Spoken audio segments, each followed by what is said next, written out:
Hello and thank you for joining our August open day moth trap, which we're continuing to bring to you online in lieu of our normal moth traps, which we run here in person at our Mingledown Barn offices here in Hampshire at the beginning of every month. Now last month we had 45 species.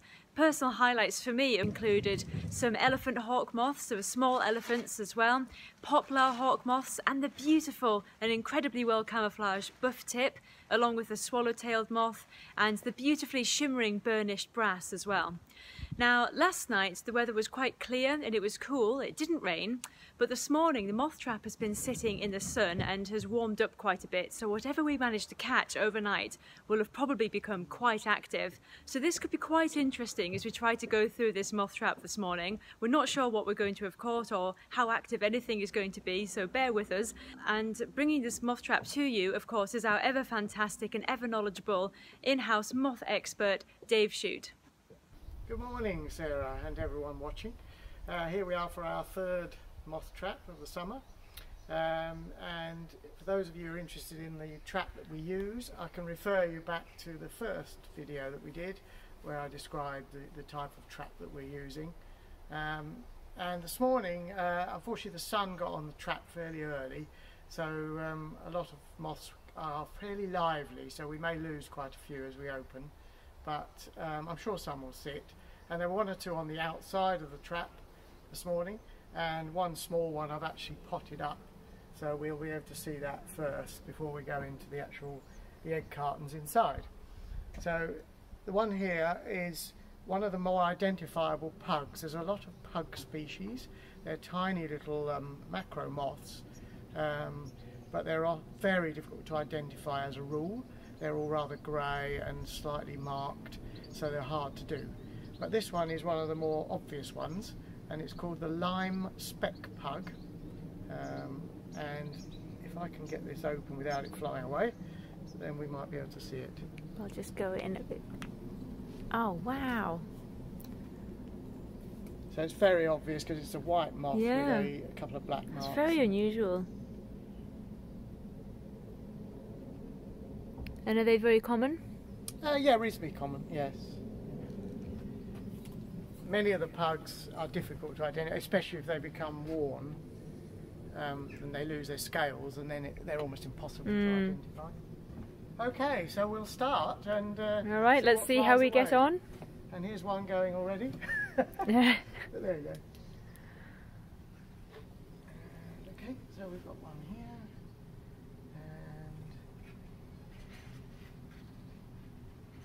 There is not a lot on here. There's a rather attractive micro moth there you might want to... So it's one of the grass veneers. That is very nice. I'll just get focused. There we go. Again, there's a lot of those and they're not easy to identify, but that one is probably we could do that. On there's a rather dull moth. It's called the Uncertain. We've had these in previous traps. Or possibly rustic. They aggregate the two now because they're never quite certain which is which, and they would rather that you just say it was one or the other than try and identify them. And here on this side is one of the more typical pugs, and I'm not sure without getting into detail which one that is, but that's more typical how they look. Yes, distinctive way they sit with their wings. And well, we lost that one. Right, as well. gone. It's actually landed on the wall there. It's a rosy footman. A rosy footman. Here it is. There we go. It's getting lively. It's on its way. Rosy footman. And there's a few on here. This one on the edge here, if I can put it there. Is a peppered moth. Oh, a peppered moth. Well named because it looks like it's been sprinkled with pepper. Yes. And for some people who are slightly older perhaps, a lot of people at school were taught about the melanism version of peppered moth that during the heavy industrial revolution area, a black form that was just a sort of colour form predominated in the coal areas and sort of when there was a lot of black stuff around because they weren't predated, And of course, now that cleaner air and everything, probably the normal form is more common again. It's sort of natural selection. And of course, when you see them on tree bark, they're very well camouflaged. Yes, that would have been very difficult to see. In fact, it was on the wall, and it's very difficult to see it when we. Lovely. And other things we have. So in here, this one here. Oh, that's a yellowtail. Is a yellowtail. Yes, well done. Yeah, and it's showing they're its quite. tail, so that's they've got quite fuzzy. That's a sort of warning sign. That one. Right. So its tail's bent upwards. Yeah. So it's sort of just when it's been handled. And is it sort of playing dead right now? It doesn't look too lively. Probably is. Despite what we've thought the moths are going to be doing. Yeah, there you go. There we go. Right. Oh, it's off and gone. Gone. Right. Yeah, there we go. I won't bother trying to follow that with the camera. Buff ermine there. Mm-hmm. Rather nice one. Nicely coloured. Very nice. And what do we have I'm around not sure here? what that one is. I can't see it very well. It's rather battered. I didn't really have a chance to look at it anyway, but. Yes, very nice buff ermine. And there's another uncertain there. Yeah. Two uncertains. I think it's a lute string, that one. But I need to have a careful look at that one. Nothing on the other side. Well, Got something. there is something there. That's another of the aggregate ones. It's rustic or lesser common rustic. Common rustic or lesser common rustic. Right. I think that's a lute string, that one. I will need to just double check that one in the book. I'll put it in the pot for a minute.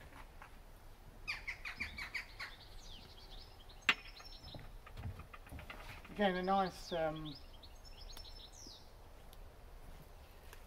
name that the Victorians gave is lute string, you know, because obviously that was an instrument in use at the time, the lute and the string, and there's a marking on it which is like a sort of jagged line, which I suppose looks like the string of the instrument. Now there's a few on this box. Wow. This here is a pine hawk moth. Oh. So we don't get those very often in the trap. Do you want me to put it down? Or Yes, yeah, I think so. The only problem is there's an awful lot on here. Something on the other side may go, but so that is a pine hawk moth. Who's that going away? Oh, it's looking pretty lively. Yeah, he's on his way. Wow. Not one of the most colourful of hawk moths. No. But not that common in here. This one here and that one here are the same. They're Dusky Thorns. Oh, lovely, yeah. And they keep their wings lifted in order to make it look like a dead leaf, more like a dead leaf. Yes, yeah, it's quite effective. They're neither, as we said before, there are two main groups of moths. There are the geometers and the noctuids, and they form the vast majority of moths, but thorns are not. But they are in the geometer group, but they're slightly different in that they hold their wings slightly up, whereas most geometers are flat on the ground with the wings spread, and most noctuids are folded tight around their back. So that one is slightly different. And on here we've got quite an unusual one. It's become a little bit more common, but it is an unusual moth, and it's one of the footman moths, but it's a very large footman. It is. And it's called the four-spotted footman. Now you might think, well, where why are is its it called spots? that? Why is it not called the yellow-headed footman? The reason is that only the female has spots, and that's a male. Oh, right, okay. So maybe the very first one that was ever caught was a female. Oh, I see. And therefore that's how the name came Yeah. about. But it's rather attractive because it's lovely. The legs are almost blue. Has a sort of bluish tint. Yeah, you can. Now you've said that, you can just pick that up. Yeah. And also in there, I think we've got a. Looks like a small fan-footed wave down in there, which is a geometer. Yeah. There's a crossbill just gone over. A crossbill just gone over. going away. Oh, I can't see it, Yeah. but I can hear Did it. you hear that chip, chip, chip? Yeah. Oh, well, there we go. That's quite Birds nice. as well.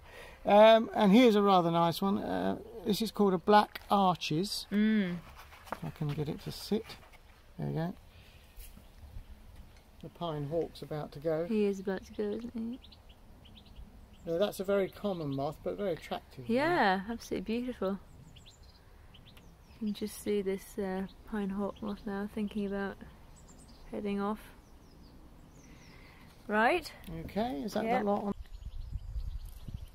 Okay, so there's quite a lot in here by the looks, but things are actually flying quite quickly, so we may not get a lot of video, but we'll see. That's an uncertain. And on there, there's nothing much else, but there is a common footman there. Yep. There we go. So these footmen are generally grey, but you can see the four-spotted. I mean, if you put it with the four-spotted, how different the sizes are. But I can't. Don't know where it's gone. That one. There we go. Yeah. So I don't know whether we Side can... by side. But look at this. I can't remember the name of this. Oh moth. yes, there's a plume moth. Yeah. Amazing. Yes. Got the. So we're comparing footman Don't know if you can get them in the This same footman shot. there. Really, but... to that footman there where you can. We've got the other one in the middle. Yes, there's a plume moth there, which is a micro. Plume moth, that was it. Absolutely amazing. Just doesn't look like a moth. More uncertains there, and another common footman, so nothing much there.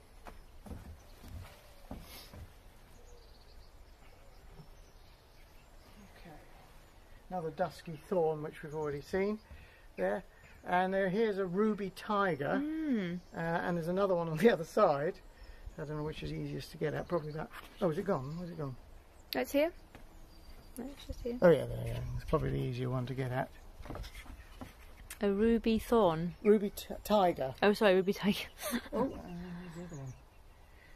I don't know whether that one's any easier, but you can see underneath when their body is red, but the wings are darker.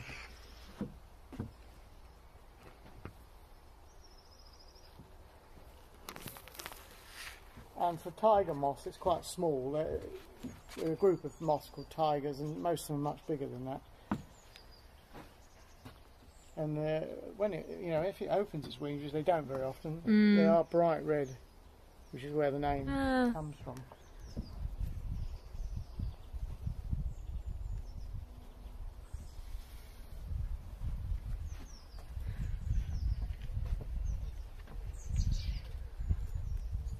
Okay, more footmen in here, but there's also and another dusky thorn, but there's also a coronet there. Oh, right.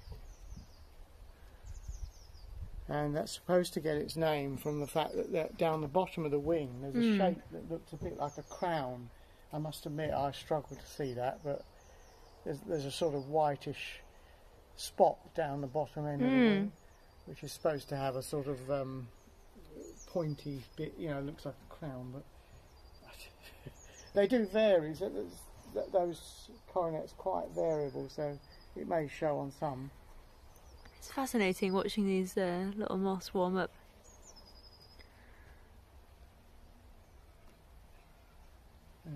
And what's this one, Dave? We've got a small one here. That's a micro. It's I do know the name. It's pinguis, something. Eusophora pinguis or something. It's one of the more noticeable micros that you can sort of do. But this is another ruby tiger, and some uncertains, and another black arches, which we saw just now, not quite so bright as the other one. Oh no, it's a bit different, isn't it? Just slightly worn. Yeah. Everything's flying away. Oh, and here on this side, I did see. Oh, where's it gone? Oh, that one in there. That's a micro in there. I don't know if you'll be able to get it. It's getting a bit active already. Yeah. That doesn't have an English name. It's called Endotricha flammealis. Now, you know, I think I've... Yeah, it's sitting almost like a bat. And again, its tail will be sticking in the air. Yeah. I'm not quite sure why they always do that, unless it just helps to break up the outline of it. Right. There's still a lot of stuff flying around inside the trap, so things are going to go. Here we've got a brimstone moth. Lovely. Oh, it's getting kicked about by something else. The yellow one. Yeah. And the one underneath it is a ribboned wave. Lovely. They're both geometers. Mm-hmm. And here we've got another master of camouflage here. Oh, yeah. Which is a pale prominent. Hmm.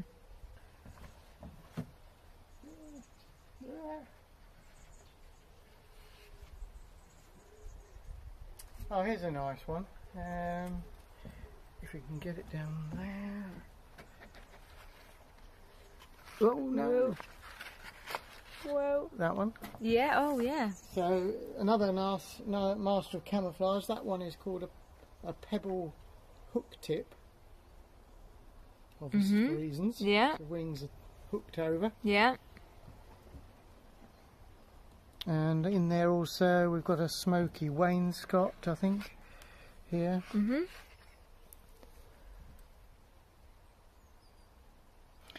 And we've also got, yes, a small magpie. Small magpie, which is a large micro moth. Yeah, one of the micros, it's bigger. Yeah. You're getting an expert at this.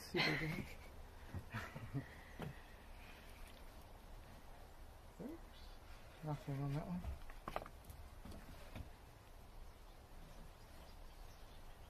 There seems to be a lot of dusky thorns in the trap today. Is that indicative of just anything, sort of time of year? Yeah, they start emerging sort of at late July into August.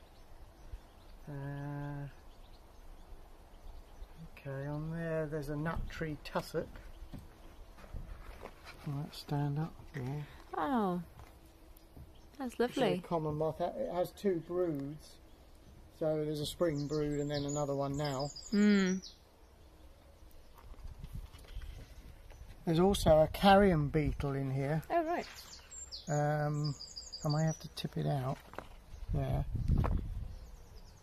Oh, it doesn't want to turn over. Ah. Oh, there you go. Oh, it's off. It's off. So that's a thing that will and it's gone under the table.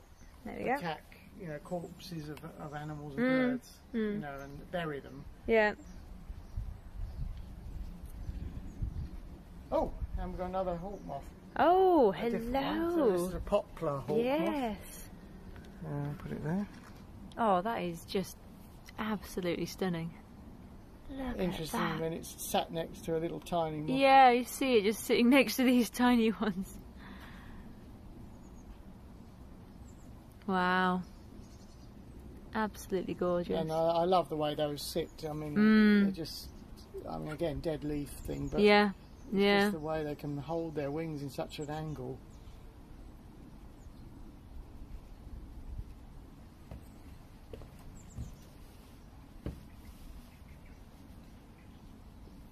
The little one is a shuttle-shaped dart, because on the, I don't think you can see it, but there's a sort of a white shuttle from the old spinning wheels. A lozenge, I would call it. You might not be able to get it on there, it's quite small. Oh, you can just see. But there we go. That hawk moth is very impressive. And also on there is a Dunbar. It's a rather worn one. Yeah. And it has a sort of a broad sort of double line bar across the middle. Yeah. But they're usually in better condition than that. And also we missed there's a Rosy Footman that you were trying to get on the wall just now. Yeah. There's a much better one there. There's one that's behaving and staying still. Not had its Weetabix yet.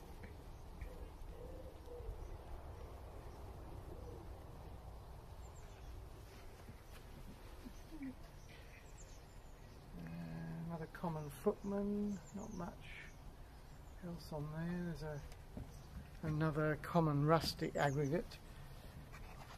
Common rustic, lesser common rustic, you can't separate them.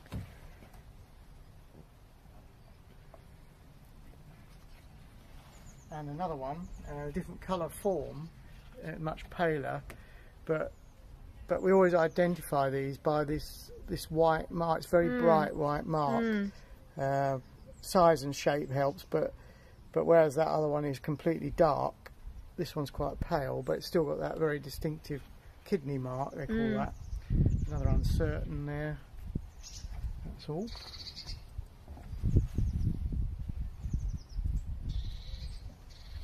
Another uncertain in there.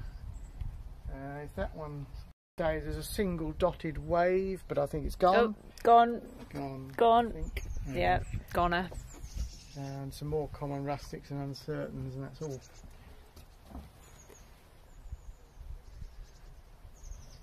Lots of common footmen, 3 on that tray, and 2 uncertains again. Generally, as the summer wears on, the range of species tends to sort of get smaller, but the numbers can be large, so you get lots of the same species. Yeah. And here again we've got 2 more footmen, an uncertain and a small fan-footed wave which we had earlier. More footmen there, and this one, which is closed up, is one of the carpet moths. There are a lot of carpet moths. This one here, and I think it's a dark twin spot, but until it opens you can't be absolutely sure, and it may not open.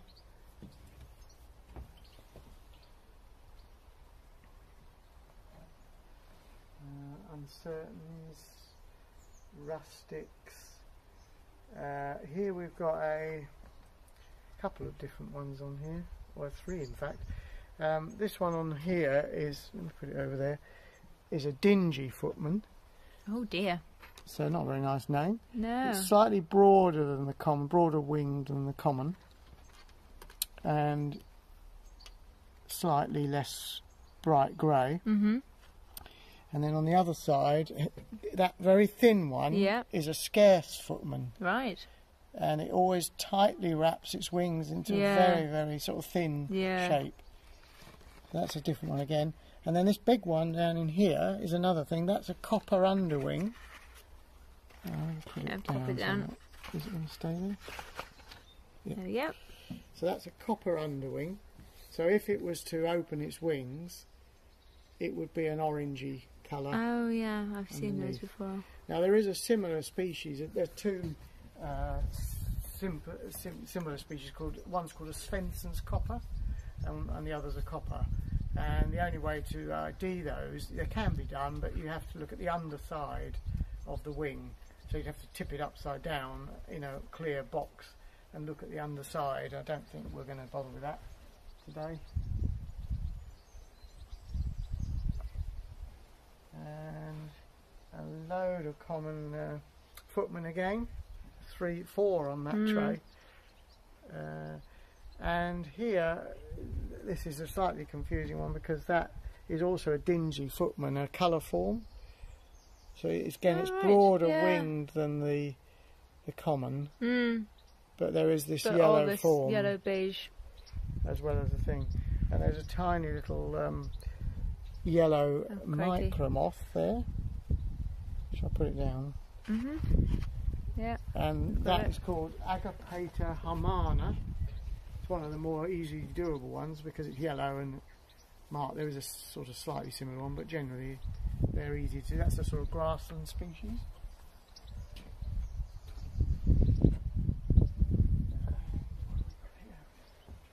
Another brimstone just going. Gone. Another smoky wainscot and a heart and dart. First one we've had today on there. Heart and dart. Yeah. Down there. Heart and darts last month. There we go.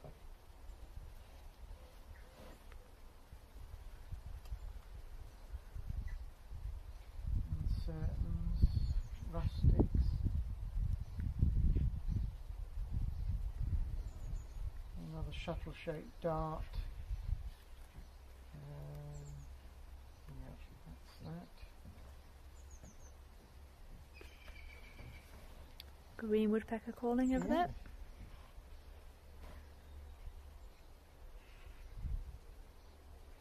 Not a great deal in there.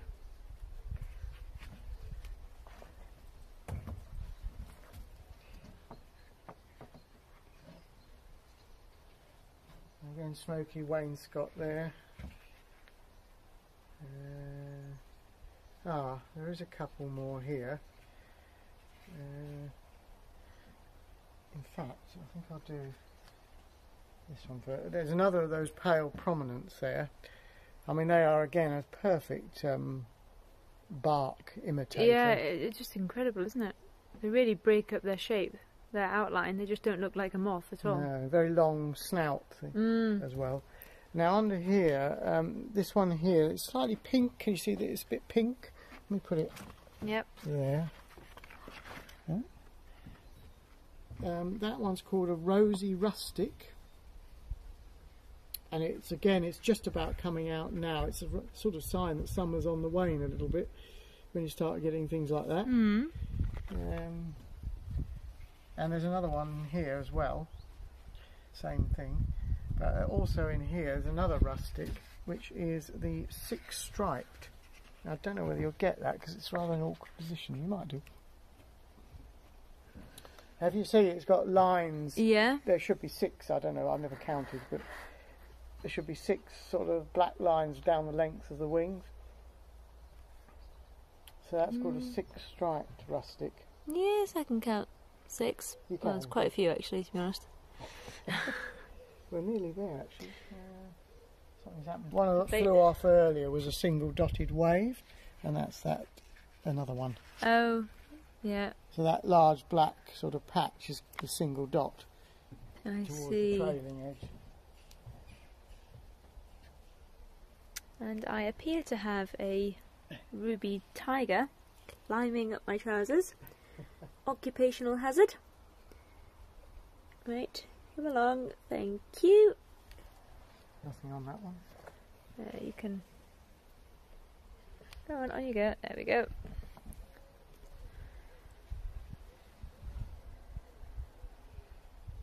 And on here we've got lots of uncertains, smoky wainscots, a rustic, again common rustic, sorry, and nothing different really.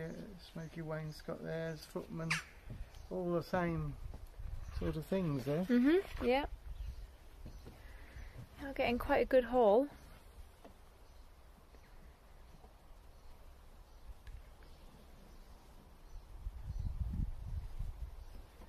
And in this one we've got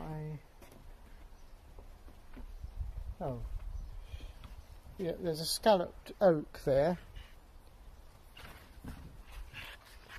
You never sit how you want them to. There you go. Lovely.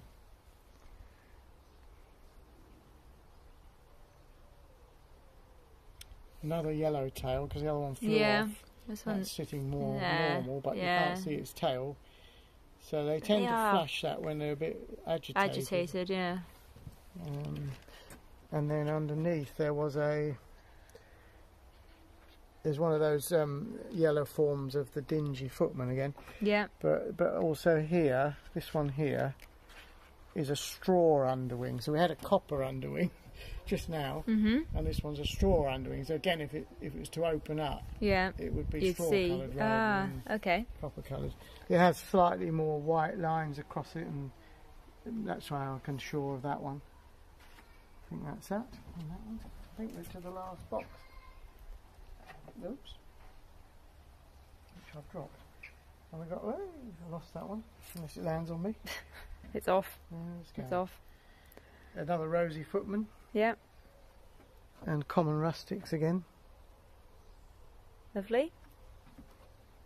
And that's about all on there. And that, I think, apart from what might be crawling about all over there's another coronet here that we had earlier. Yep. Can you see the crown? I'm not sure you can. It's supposed to be now that it's white. trembling. I don't. It's supposed to be that 2 white marks at the bottom, but No, you need a bit of imagination, you don't do. you? And I think there's another dusky thorn on the wrapper. And if I lift that up, there's a dun bar on the underside of there, which we've just seen. Put that over there. And then what's left in the trap is not a lot, really. Another rosy footman.